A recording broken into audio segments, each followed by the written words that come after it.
तुझसे गलती रे भाई।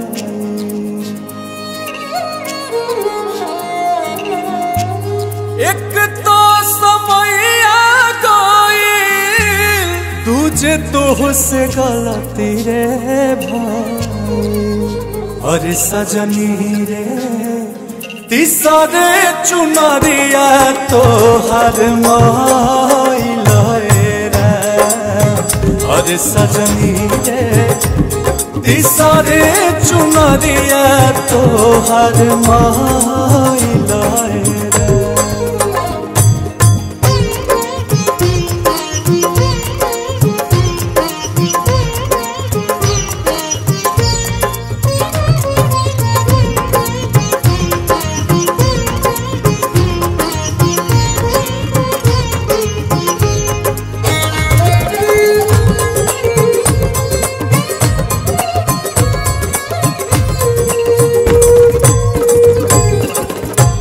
बचपन बितवलू तू तो खेल के नादानी में।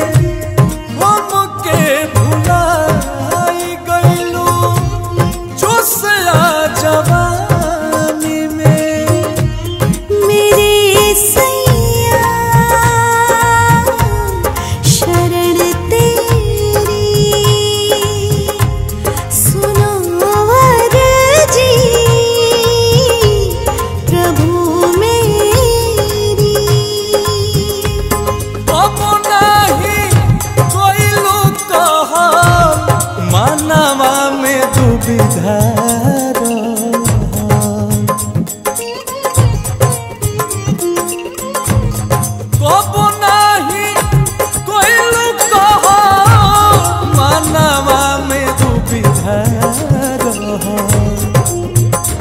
सजनी रे काम नहीं आई गुणवा भाई लाए।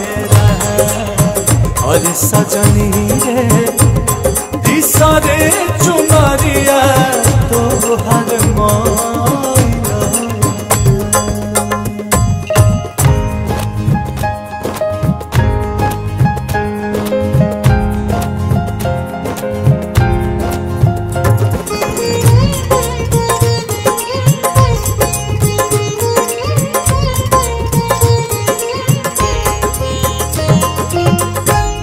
कुछ नहीं हो अब तो रोवाला से रानी।